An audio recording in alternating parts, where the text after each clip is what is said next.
रामकृष्ण हरी माऊली आपल्यासोबत या आषाढी एकादशीच्या वारीमध्ये प्रथमच आलेले एक नवतरुण अक्षय घोगळे आहेत. हे सामील झाले आहेत. आपण त्यांच्या आषाढी एकादशीच्या निमित्ताने ज्या पंढरपुरामध्ये आले आहे, सकाळी चंद्रभागेमध्ये स्नान केलं आहे, दिवसभर ते भजन करत आहेत आणि त्याचप्रमाणे आता ते विठ्ठलाच्या दर्शनाकडे झाले आहे. काय वाटतं आहे तुम्ही अक्षय की तुम्हाला या सोहळ्यामध्ये सहभागी व्हा? रामकृष्ण माऊली हा माझा प्रथमच भेट आहे पांडुरंगाच्या चरणी. त्यामुळे एक भावनिक तर आहेच, कारण एक इच्छा असते मनामध्ये की एक दर्शन व्हावं आणि ते पण आषाढी कार्तिकी निमित्त.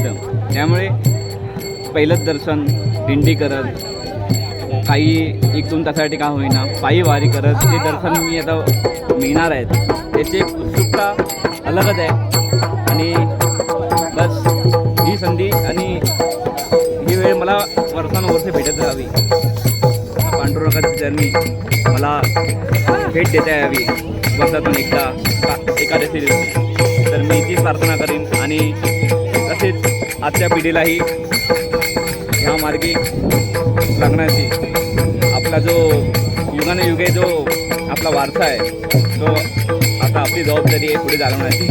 मी त्या मुलांनाही म्हणजे विनंती करीन की त्यांनी या अध्यात्माची जोड करावी.